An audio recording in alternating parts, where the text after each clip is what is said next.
আমি কি শিখিয়েছি, কি শিখলাম, আমার চলার পথ কি সোজা আছে নাকি বেঁকে গেছে? যদি সোজা থাকে তাহলে আমি আমার লক্ষ্যস্থলে পৌঁছাতে পারবো, আর যদি চলার পথ বেঁকে যেয়ে থাকে তাহলে নিঃসন্দেহে সেটা ট্রেনও যদি হয় অ্যাক্সিডেন্ট করবে, লক্ষ্যস্থলে পৌঁছা যাবে না। কোনো স্যার, কোনো ম্যাডাম কোনো অবস্থাতেই কখনোই কোনো তার ছাত্রছাত্রীদেরকে মন্দ ভাসে না, ভালোই দেখে, ভালোটাই শেখায়, ভালো পথে এবং তার লক্ষ্যস্থলে যেন সে পৌঁছাতে পারে সেই দিকেই তাকে প্রস্তুত করে। যদি কেউ ইচ্ছে করে বেঁকে যায় তারপরেও শত চেষ্টা করে তাকে এই বাঁকা পথ থেকে, বক্র পথ থেকে সরল রেখায় নিয়ে আসার জন্য, যেন যে আশা, যে উদ্দেশ্যে সে এসেছে এটা যেন সে সফলতার সাথে শেষ করতে পারে। একটা কোর্স, এরকম একটা প্রতিষ্ঠানে এই কোর্স কমপ্লিট করতে অনেক শ্রম দিতে হয়। ওই যে একটু আগে কে যেন বলে গেল যে মনে হয় এখন স্কুলে পড়ি। হ্যাঁ, স্কুল আসলে আমরা কিন্তু জানি না স্কুল বলতে কি বোঝায়। আজকে জেনে নেই নতুন করে, তাহলে মনে থাকবে। স্কুল হচ্ছে একটা পূর্ণাঙ্গ প্রতিষ্ঠানে কোনো একটা ডিপার্টমেন্ট, একটা ব্রাঞ্চ। স্কুল হচ্ছে যেখানে সব সময়, পুরো সময় কাজ করতে হয়। আর স্কুল হচ্ছে যেখানে হাতে কলমে কাজ শেখার জন্য আলাদা ব্যবস্থা থাকে, এইটাকে বলা হয় স্কুল। প্রাইমারিতে পড়লে যদি নিয়মিত ক্লাসে না যাওয়া হয় তাহলে সে পড়ার থেকে সরে যায়, আর পড়তে পারে না। আর এই প্রফেশনাল ডিগ্রিগুলো এরকম যে এতে নিয়মিত ক্লাস করতে হয়, নিয়মিত পড়তে হয়, না হলে সে তার জায়গায় পৌঁছাতে পারবে না। দেখেছো কি যে কোনো ডাক্তার বাড়িতে থেকে বসে বসে সপ্তাহে একদিন ক্লাস করে সে ডাক্তার হয়ে গেছে? দেখাতে পারবে? নার্সিং এটাও ডাক্তারি পেশারই একটা অতপ্রতভাবে জড়িত একটা অঙ্গ, একটা পার্ট নার্সিং।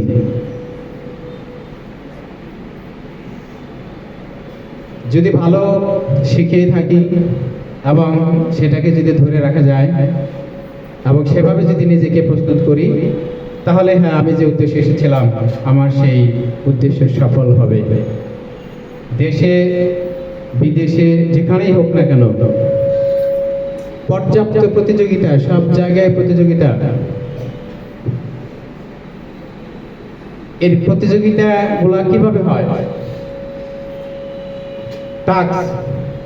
টাস্ক একটা শব্দের কথা বললাম, এই শব্দের সাথে বোধহয় অনেকেই অপরিচিত। আসলে কয়েকটা অ্যাকশন বা স্টেপ মিলে টাস্ক তৈরি হয়, আর কয়েকটা টাস্ক একত্রে মিলে একটা জব বা একটা কাজ সম্পূর্ণ হয়। যখন প্রতিযোগিতায় যাওয়া হয় তখন এই টাস্কের যে এলিমেন্ট, মানে যেগুলা এই অ্যাকশন বা স্টেপ, এই প্রত্যেকটা জায়গায় দেখা হয় যে সে কাজটা কিভাবে করছে, যেভাবে কাজটা করার কথা সেভাবে সে পারে কিনা, সেভাবে সে জানে কিনা। এই টাস্কটা সম্পূর্ণ করার জন্য এর ভিতরে 5টা এলিমেন্টস আছে। এই 5টা এলিমেন্টস সে কমপ্লিট করতে পারছে কিনা, যদি পারে তাহলে তার একটা টাস্ক হলো। কমপক্ষে 3 থেকে 5টা টাস্ক মিলে একটা কাজ হয়, যে এই 5টা বা 3টা টাস্ক সে কমপ্লিট করতে পারছে কিনা, তারপরে তার কাজটা সম্পন্ন হয়েছে ধরে নেওয়া হয়। আজকের এই কথাটা যারা মনে রাখতে পারবে, এইভাবে যদি প্রিপারেশন নিতে পারে, অন্তত ইন্টারভিউতে, হাতে কলমে ইন্টারভিউ এবং ভাইভা বোর্ড লিখিত, এই তিনটা জায়গাতেই সে কোনোদিনও ফেল করবে না, পাশ করে যাবে। শুধু 2 লাইন মুখস্থ করে গিয়ে বলে দিলাম আর পাশ হয়ে গেল, আসলে তা হয় না। প্রতিযোগিতায় নিজেকে টিকাতে হলে পরিপূর্ণভাবে জানতে হবে। জোর করে চাকরি পাওয়া যাবে না, সে সময় চেঞ্জ হয়ে গেছে, যোগ্যতা দিয়ে যেতে হবে। এখন আসি যোগ্যতা কাকে বলে। যোগ্যতা মানে শুধু পরীক্ষায় পাশ করে যাওয়া নয়। শুধু পরীক্ষায় পাশ করলে যদি চাকরি হতো তাহলে সবারই চাকরি হতো। যোগ্যতা লাগে। যোগ্যতা 3টা বিষয়কে একসাথে মিলিতভাবে যোগ্যতা বলে। কি কি সেগুলি? 1 নম্বর হলো স্কিল, দক্ষতা থাকতে হবে। তারপরে নলেজ থাকতে হবে, জ্ঞান। 3 নম্বর হলো অ্যাটিটিউড থাকতে হবে। স্কিল, নলেজ, অ্যাটিটিউড, এই 3টা যার আছে সে যোগ্য। যখন ইন্টারভিউ নেওয়া হয় তখন একজন ইন্টারভিউয়ার এই 3টা বিষয় ভাগ করে করে উনি অ্যানালাইসিস করে এবং দেখে তার স্কিল আছে কিনা, মানে এই কাজটা সে পারে কিনা, ওই যে কাজ কোনটা এর আগে বললাম। তারপরে এই কাজটা যে সে করার চেষ্টা করছে বা এই কাজটা সম্পর্কে সে বলছে, এটা সম্পর্কে আসলে সে কি জানে, তার কি ইনফরমেশন আছে, বা এই প্রিন্সিপালগুলো কি তার জানা আছে, এটা হচ্ছে নলেজ। কিভাবে বলার কথা, তার বাচন ভঙ্গিটা কেমন, সোজা কথা তার বিহেভটা কেমন, তার বিহেভিয়ারটা কি প্রফেশনাল নাকি নন প্রফেশনাল, সে যা পড়েছে, সে যে ডিগ্রি নিয়েছে এর সাথে কি তার বিহেভিয়ার মিল আছে নাকি নেই।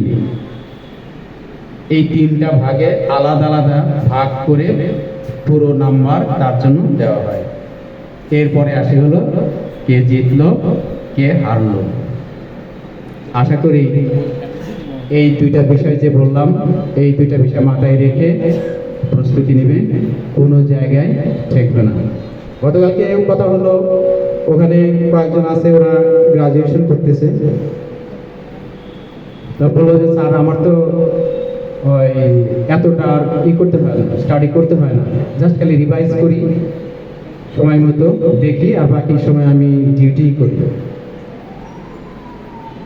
যা বলেছেন, যা শিখিয়েছেন, যা দিয়েছেন, আগে যদি বুঝতাম, আগে যদি জানতাম যে হ্যাঁ এগুলি সব, তাহলে প্রতিটা ক্লাসে কিভাবে ধরতাম এটা এখন বুঝতেছি। তারপরে স্যার যখন ক্লাসে যাই, যখন বসে থাকি, তখন আপনার কণ্ঠস্বর, আপনার কথা কানে এখনো বাজে।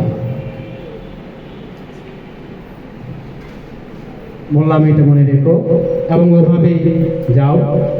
সে একটা এই ডিপ্লোমা পাস করে গিয়ে সে যদি এখন 50,000 টাকা ইনকাম করে প্রতি মাসে, 50,000 টাকা সে পাচ্ছে, রেমিনেশন পাচ্ছে, তারপর তার তেমন ক্লাস করা লাগছে না, এতটুকু সে অর্জন করে গেছে। এর পথ কি বাঁকা হয়ে গেছে?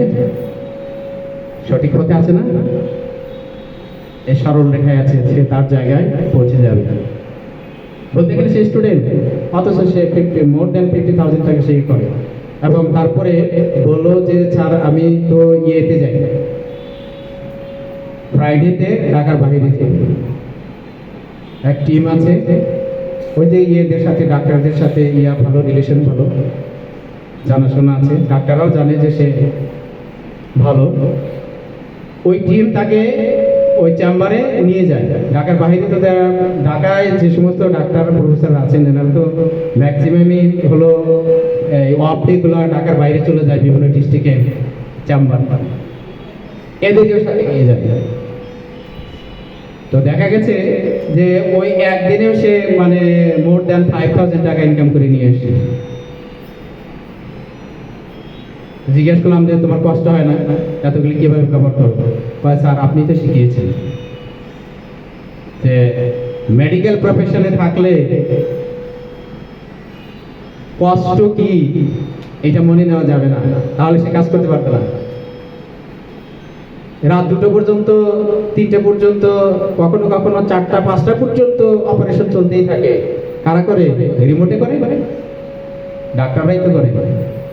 আবার ওইদিকে 9টায় হসপিটালে উপস্থিত হয়। কয় ঘন্টা ঘুমাইছে? সে তো কষ্ট অনুভব করে নাই। বললো স্যার এটা তো আপনি বলেছিলেন। ঠিক আছে করো, এগিয়ে যেতে পারবা। নার্সিং এখন পিএইচডি হয়েছে, বাংলাদেশে নার্সিং এ পিএইচডি চালু হয়েছে। তুমি যদি ভালো হও, তুমি যদি ওরকম যোগ্য হও, নিজেকে যদি প্রুভ করতে পারো তোমার দক্ষতা দিয়ে, তোমার দক্ষতা, জ্ঞান এবং তোমার আচরণ, এই তিনটার সমন্বয়ে যদি তুমি নিজেকে যোগ্য ঘোষণা করতে পারো, তাহলে তুমি পিএইচডি পেয়ে যাবে। অনেক নার্স অলরেডি এনরোলমেন্ট নিয়ে ফেলছে এই নার্সিং এর পিএইচডিতে, তোমরা হয়তো জানো না। সুতরাং এটাও তোমাদের জন্য কঠিন কিছু হবে না যদি তোমরা এই পথে থাকো। যাই হোক, আর বেশি কিছু বলতে চাই না। এখানে তোমাদের সাথেই ইতিপূর্বে একজন বিদায় নিয়ে গেছে, এমন বিদায় যে আর ফিরে আসবে না। তোমরা হয়তো ক্ষণিকের জন্য বিদায় নিচ্ছ। প্রশ্ন হলো, তার এই বিদায়ে কেউ কি কখনো অপরাধ বোধ মনে করো? যদি করো, সেই খেসারত তোমাকেই দিতে হবে, আর একজন দিবে না। তোমার কৃতকর্মের ফল তোমাকে ভোগ করতে হবে, আর একজনে করবে না।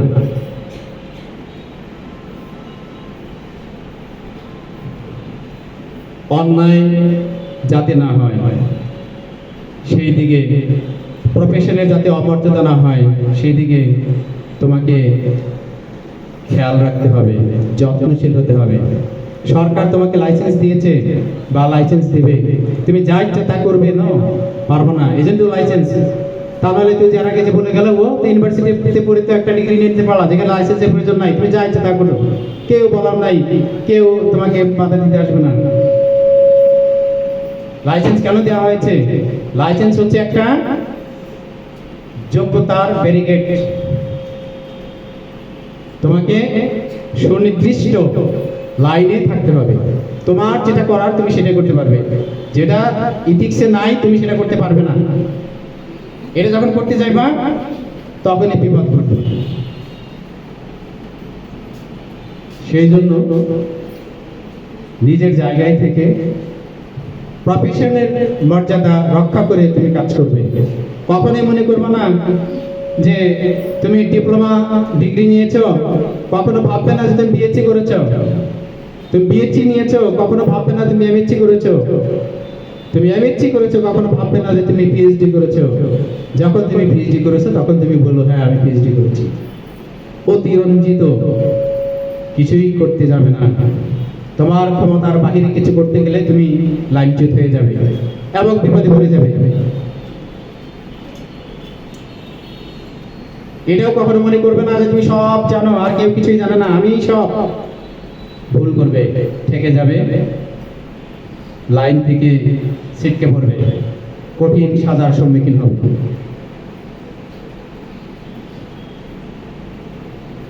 একটা অক্ষরও যদি শিখিয়ে থাকে তার প্রতি সম্মান বোধ রেখো, শ্রদ্ধা রেখো। শিক্ষক কখনো তোমাকে বিপদে ফেলে না, তুমি যেই হও না কেন। শিক্ষক চায় তোমাকে ভালো জায়গায়, তোমার লক্ষ্যস্থলে যেভাবে তুমি পৌঁছাতে পারো সেভাবে পৌঁছে দেওয়ার জন্য। অনেক টাকা পয়সা খরচ করে এই ডিগ্রিটা নিতে হয়, অনেক টাকা খরচ করতে হয়। নিজের থাকা খাওয়ার খরচ, এই কলেজের খরচ সব দিয়ে অনেকগুলি টাকা লাগে, এবং এই টাকাগুলো তোমার পরিবার থেকে দেয়। তোমার আচরণ এই সাইন কেন যে তোমার পরিবারে প্রতি মাসে 5 লক্ষ টাকা ইনকাম করে? তোমার আচরণে মনে হয় তোমার পরিবার 5 লক্ষ টাকা প্রতি মাসে ইনকাম করে, খোঁজ নিয়ে দেখা গেছে মাসে 5,000 টাকা ইনকাম করতে পারে না। তাহলে কেন এই নির্যাতনগুলো পরিবারের উপরে করেছো? এর হিসাব দিতে হবে। এই কষ্টের জন্য তোমাকে দায়ী হতে হবে। বাবা মাকে কষ্ট দিয়ে লাভ হবে না। হয়তো এমন হতে পারে যে তুমি যখন টাকা ইনকাম করা শিখেছো, তোমার টাকা ভোগ করার সময় তোমার বাবা মা আর পায়নি, চলে গেছে, তাদের যে অপূর্ণতা রয়ে গেল এটা থেকেই যাবে। এই অপরাধ বোধ তুমি কোনোদিন নিজেকে মুক্ত করতে পারবে না। নিজের টাকা নষ্ট করে অন্য জায়গায় খরচ করে পরিবারের উপরে চাপ সৃষ্টি করে টাকা পয়সা এনে নষ্ট করা, এটা কি আসলে হয়? কেন করবে এটা বলো? তুমি বোকা সেজন্য করবে, তুমি চালাক হলে এটা করতে না। অন্যের জন্য কি আমার বাবা মাকে আমি কষ্ট দিতে পারি বলো? সেটা কি উচিত? বাবা মা মানুষ হিসেবে তোমাকে